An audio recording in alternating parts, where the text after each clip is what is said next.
¿Qué tal? Buenas tardes. Mi nombre es María Ledesma, soy doctora en diseño, profesora titular de comunicación en la carrera de diseño gráfico en la FADU-UBA, investigadora en teoría del diseño y didáctica del diseño. Y bueno, además de presentarme, quiero agradecer muy especialmente la invitación, particularmente a mis amigos y conocidos del Departamento del Diseño Industrial de la Facultad de Arquitectura, no sé si lo estoy nombrando bien, pero ellos sabrán reconocidos, por la oportunidad de estar acá con ustedes. Y la otra cuestión que quiero comentarles es que yo voy a innovar en las prácticas de presentación de ponencias, porque voy a leer en lugar de presentar placas, y esto además me va a dar pie para desarrollar o pensar algunos de los puntos que yo quería conversar con ustedes, y es que no toda innovación quiere decir poner en juego algo nuevo. Entonces, innovo hacia atrás y leo lo que preparé para ustedes. Esta conferencia parte de lo general a lo particular. En la primera parte ubica el pensamiento del diseño en relación a la ciencia, la tecnología y la innovación para demostrar que el diseño es innovación. Si lo hubiera escuchado a Barroso, yo no habría escrito esto, porque ya lo demostró él antes. En la segunda parte, a la luz de la experiencia vivida en la Argentina en la última década, se particulariza una visión del diseño basada en el desarrollo y en la inclusión. Y es ahí donde quizás esté mi originalidad. Para desarrollar la primera parte, dos ejemplos. Hace más de 40 años, Jordi Llobet, un semiólogo, analista y capacitador en diseño, escribió que los diseñadores habían cambiado el mundo, pero no se habían dado cuenta de ello. Con esta declaración, Llobet alumbraba con una luz diferente una vieja cuestión. Frente a un pensamiento hegemónico, acostumbrado a acentuar el lugar de la ciencia y la tecnología en la gestión de los cambios, su frase traía a escena el tercer elemento de la tríada de la transformación del hábitat humano, el diseño. Para aquellos que no estén familiarizados con esta cuestión, para aquellos que identifiquen diseño con estilo o con embellecimiento, cabe aclarar que solo una mala versión del diseño puede pensarlo como adorno o como aquello que viene al final de un proceso productivo para completarlo o embellecerlo.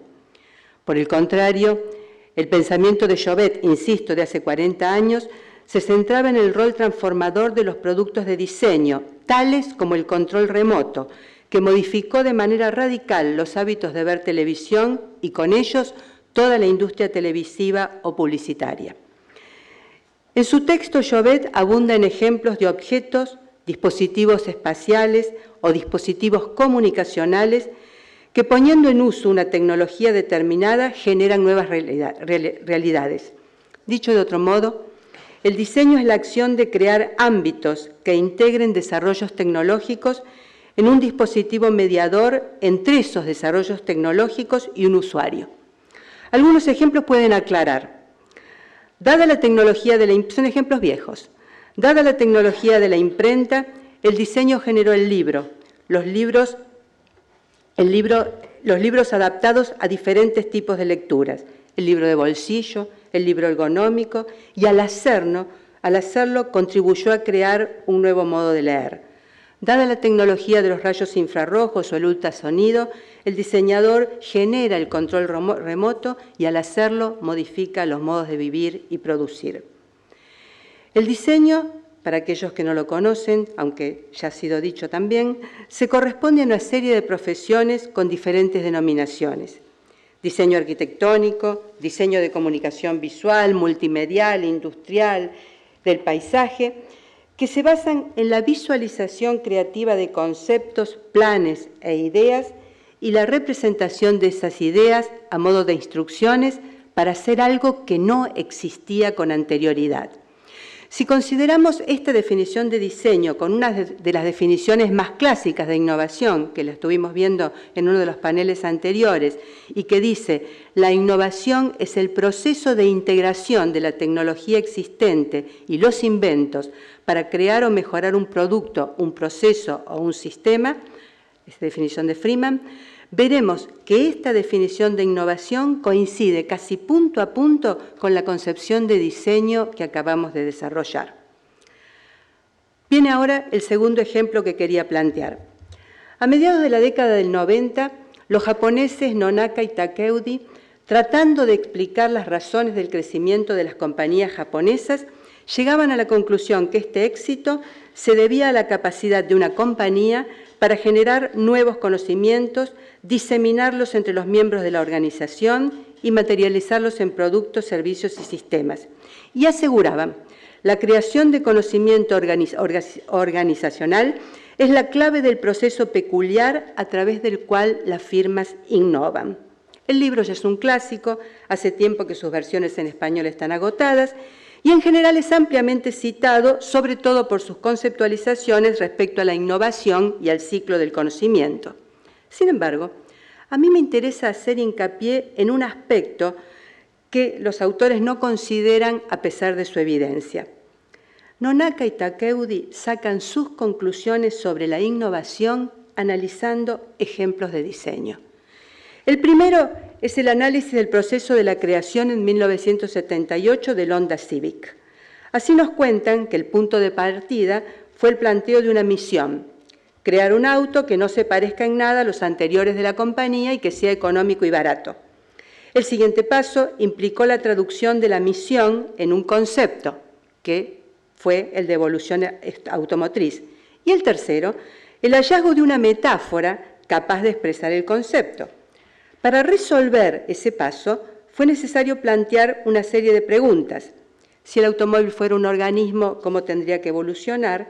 Y sus respuestas, hombre al máximo, máquina al mínimo, dieron lugar al hallazgo de la metáfora, una esfera, que dio como resultado auto corto y alto, creando un concepto respecto del automóvil que contradecía las convenciones del diseño automotriz vigente que pensaba los autos tipo sedán. De esta historia, los autores extraen 3 características que están en la base de su teorización sobre la innovación en la empresa. El uso de la metáfora y la analogía para expresar lo inexpresable, la diseminación del conocimiento y la constatación que el nuevo conocimiento nace de la bruma de la ambigüedad y la redundancia. Como se ve, toda una teoría del conocimiento. Si bien Nonaka y Takeuchi basan sus conclusiones en las diferencias entre el pensamiento de Oriente y Occidente, me temo que pasan por alto un aspecto esencial. Ese modo de pensar existe también en Occidente, solo que no es el que se enseña en las escuelas ni en las academias, es el pensamiento del diseño. Pero entonces, ¿de qué se trata este pensamiento? Es un pensamiento que no se corresponde con las estructuras propias de la ciencia, ni del derecho, ni del arte. No mira para demostrar, no intenta expresar, no intenta legislar, intenta transformar.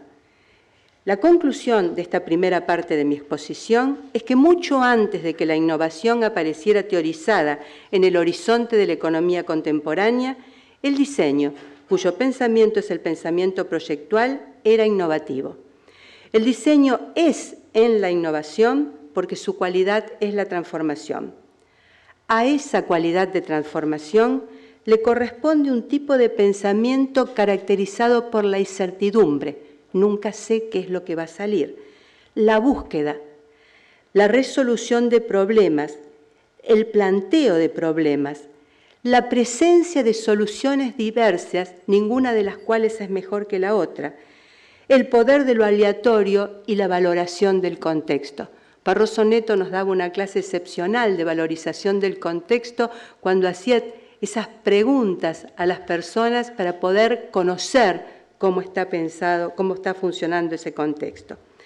Son estas características las que resitúan el pensamiento del diseño en la constelación de los saberes contemporáneos.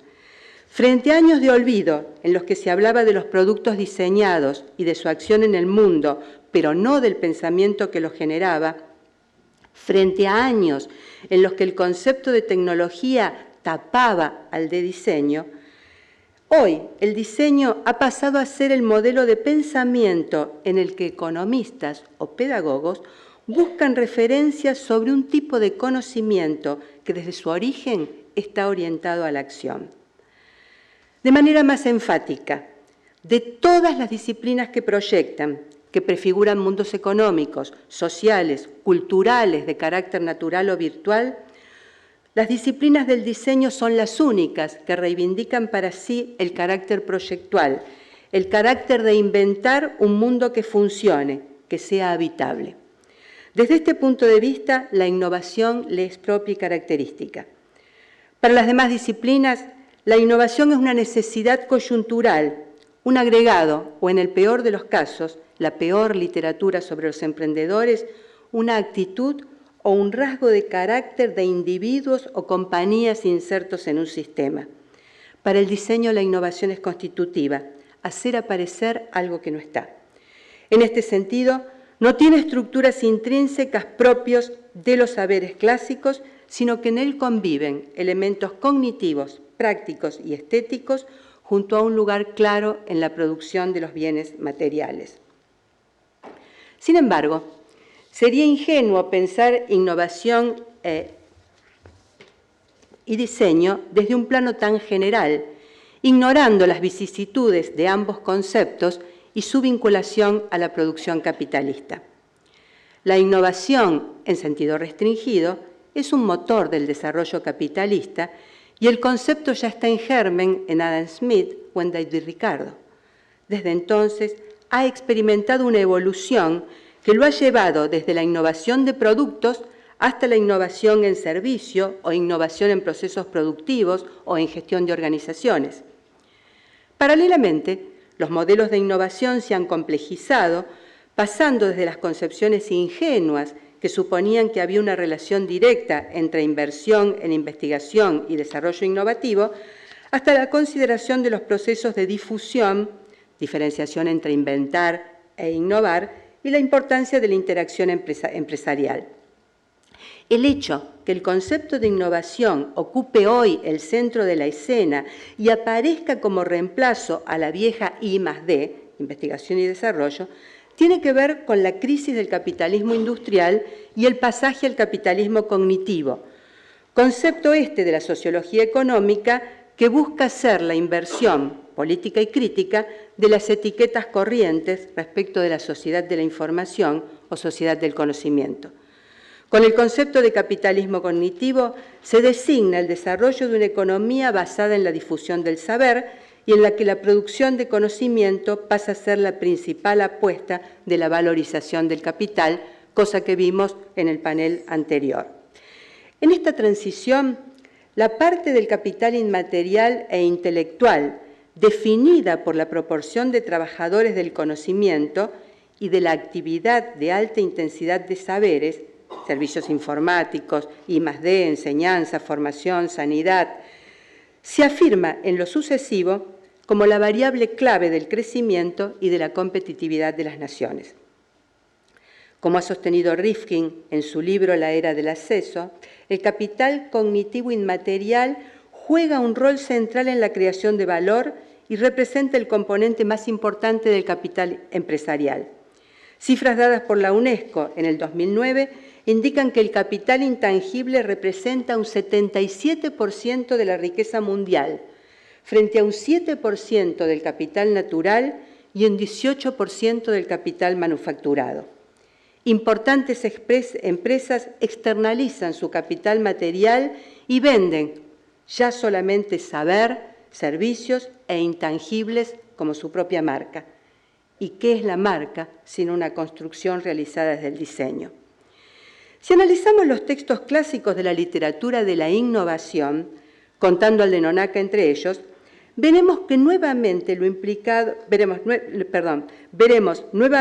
cuán implicado está el diseño. Tomamos uno más solamente.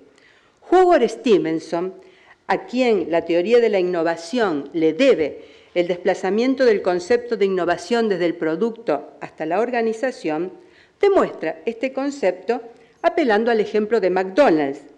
Señala que McDonald's no ha inventado la hamburguesa, sino que ha innovado en el modo de gestionarla. Ahora bien, aunque Stevenson no lo diga, ofrecer comida sencilla a gran velocidad supone diseño de herramientas para el proceso y el diseño de espacios con particulares formas de habitar y trabajar para llevarlo a cabo. Por otra parte, el reemplazo del lavavajillas por servilletas y bolsas de papel es también una decisión de diseño que pone en evidencia que muchas veces no se trata de producir algo nuevo, sino de reutilizar lo antiguo. Pero el ejemplo de McDonald's tiene un segundo aspecto que me interesa marcar. Su aspecto como empresa icónica del modo de vida americano que ha elevado la acción de comer hamburguesas a rangos insospechados. Esta acción requirió de un aceitado proceso de comunicación visual capaz de generar identificación, adhesión y reconocimiento a través del logotipo, los colores de la marca, los rituales del servicio y el conjunto de acciones que lo individualizan entre las demás cadenas. Necesitó lo que en diseño se llama construcción de la marca. El ejemplo es bueno para mostrar dos aspectos de la innovación realizada por el diseño. El primero, que se da en el orden de lo material, la innovación en el proceso productivo, en la disposición de las maquinarias. El segundo, que se refiere a la creación de intangibles, valores que contribuyeron, en el caso de McDonald's, a la expansión mundial de la cadena. Vemos entonces que el diseño constituye un aspecto central en la cadena de valor de una empresa u organización que juega el diseño de diferente modo según el tipo de cadena, de empresa o de intervención. De manera general, podemos decir que puede intervenir en la generación de productos, en la generación de estrategias de distribución y consumo, en la construcción de intangibles, tales como la marca. Pero mirando más a fondo esos ejemplos, no puede dejar de señalarse que no son solo de diseño. El control remoto necesitó la producción industrial, el Honda Civic surgió del pensamiento proyectual que aplicó una tecnología previa. Lo que queda claro entonces es que las innovaciones solo pueden explicarse en un sistema en el que intervienen múltiples factores, tecnológicos, científicos, organizativos, culturales, múltiples factores en múltiples escalas, productos, edificios, ciudades, redes territoriales. Pero lo que es importantísimo es que de todos ellos el diseño forma parte. Como toda práctica social, la del diseño es una práctica situada en el tejido ideológico político de una sociedad. Simplificando brutalmente, puede decirse que las líneas del diseño se abren hacia tres puertos: crear un deseo, satisfacer una necesidad o proporcionar herramientas capaces de empoderar a un sector o individuo frente a su contexto. McDonald's crea un deseo. Diseñar una maquinaria agrícola satisface una necesidad. Empoderarse implica lo que llamo, tomando el nombre propuesto por Beatriz Galán, diseño para la inclusión. Obviamente esta división es sumamente violenta porque en la realidad deseo, necesidad y herramienta pueden jugar de manera interrelacionada. Sin embargo, tomando estos tres aspectos, nuevamente podemos establecer acá un acercamiento entre diseño e innovación. Hay un concepto de innovar para la empresa, entendiendo a la empresa en el sentido del liberalismo neoconservador. Hay otro sentido de innovación para el desarrollo. Ambas están orientadas las dos están orientadas a la producción y están relacionadas con la acumulación del capital y de riqueza para manos privadas o para el país. Pero como el mismo manual de Oslo, que es el manual de la innovación, declara en la versión de 2005, se sabe muy poco de procesos de innovación que no estén orientados al mercado. A pesar de esto, existe una tendencia de innovación social que se refiere a la calidad de vida, a la salud, a la inclusión social. El diseño, como parte del sistema innovativo que acabo de describir, tiene mucho que decir en los tres aspectos, en el neoliberal, en el del desarrollo y en el de la inclusión social, aunque mi interés se centre en los dos últimos. La crisis argentina del 2001 puso en suspenso la hegemonía de los sistemas clásicos de diseño. Este hecho abrió un espacio para que se hicieran evidentes ideas que se venían perfilando acerca de la capacidad de la inteligencia proyectual de dar respuestas que excedan el estrecho margen del producto y se inserten en la trama social dinamizando sus empresas, sus espacios, su gente. Esta capacidad del diseño, que aún no ha sido trasladada a los planes de estudio por la inercia propia de la burocracia universitaria, sí era reconocida por un conjunto de diseñadores convencidos que es a la universidad a la que le corresponde desarrollar esta función del diseño. La respuesta del diseño argentino a la crisis de 2001 rompió con esquemas cerrados, reproductores de modelos únicos y amplió la noción de contexto, de manera que los diseñadores pusieron en diálogo lo global y lo local. Este pensamiento glocal permitió revalorizar las actividades productivas en pequeña escala, valorizar las artesanías y, en fin, ensayar una cartografía del diseño diferente a la sancionada por los grandes estudios.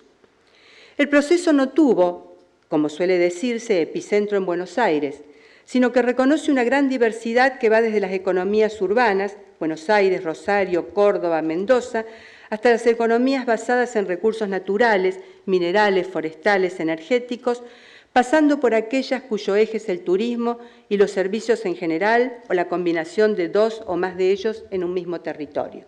Tomo estos datos de los desarrollos hechos por el INTI y por nuestra colega Beatriz Galán. A partir de allí, se vio la necesidad de acercar a los distintos sectores de la economía, desde los secundarios hasta los quintarios, los instrumentos de diseño, concebido como un recurso de las sociedades contemporáneas que incide en la obtención de materiales, procedimientos, tecnologías, distribución, almacenamiento, cualidades, percepción y atribución de valor. La pregunta sería, ¿cómo diseñar para el desarrollo y la inclusión? ¿Cómo diseñar usando el potencial innovativo del diseño? Desde el año 2001 se transitó un largo camino sostenido por el esfuerzo de las áreas proyectuales por acercarse a la población vulnerable con el fin de mejorar la situación social de la población a partir de sus incumbencias. Comencé con dos ejemplos del diseño para las grandes empresas. Voy a terminar con dos ejemplos del diseño para la inclusión. El primero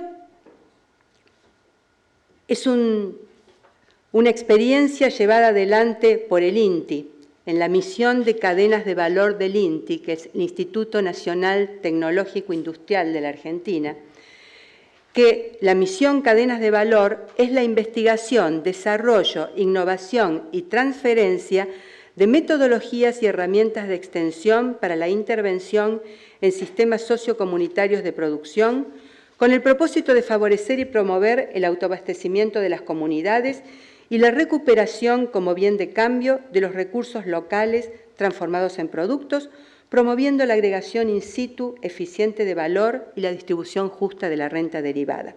La experiencia que voy a comentar se inicia en el 2003 en un área problemática local en la zona noroeste de la provincia de Córdoba.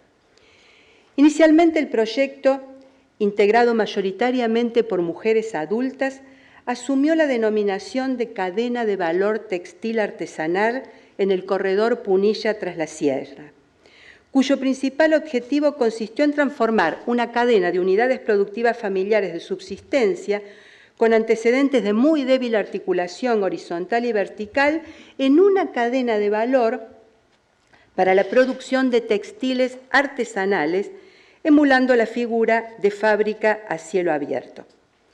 El proyecto se puso en práctica en una zona poco industrializada y con escasas oportunidades de empleo.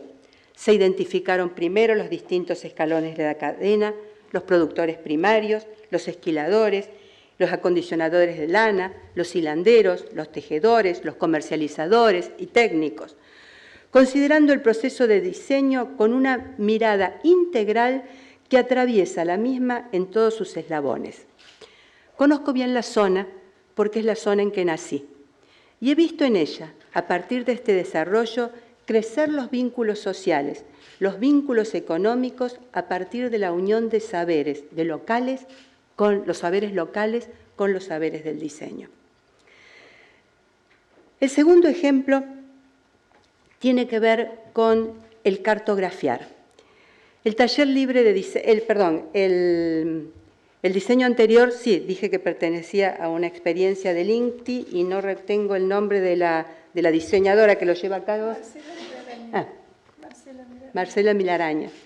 El que voy a contar ahora es un trabajo de cartografía que lleva adelante el taller libre de diseño social de la Facultad de Arquitectura y que lo que ha hecho fue tomar una gran villa de las llamadas villas miserias en Buenos Aires, muy posiblemente la conozcan, la Villa 31, y a través de un trabajo de recopilación de datos, de trabajo con los actores y de cartografía personal con cada uno de los actores, se ha logrado cartografiar este gran sector y que está esto ahora a disposición de las oficinas de catastro. Lo tenía escrito ahora que me acuerdo. Conozco bien la zona porque es un rincón de la gran población en Buenos Aires. Si ustedes la buscan en Google, la verán en gris. Si la buscan en el mapa de la ciudad de Buenos Aires, se encontrarán con un cartel que dice «No hay datos». Sin embargo, les digo que viven allí miles de personas en casas de hasta 6 pisos. Una iniciativa de diseño, la que les comentaba, ha cartografiado la zona generando la visibilidad y la presentación en la oficina de catastro. Los dos ejemplos extremos muestran las posibilidades del diseño en la inclusión de sectores que han sufrido fuertes procesos de exclusión del sistema. Estoy terminando y quiero recordar que en esta conferencia he tomado los siguientes puntos. En primer lugar, el carácter innovador del diseño. En segundo lugar, su condición de recurso intelectual. En tercer lugar, el carácter situado de toda innovación de diseño. Hay un diseño integrado al neoliberalismo, hay un diseño para el desarrollo y hay un diseño para la inclusión. Y por último, he tomado una posición personal respecto del diseño para la inclusión y el desarrollo, pensando que el papel del diseño tiene que servir para construir una sociedad más justa y más humana. Gracias.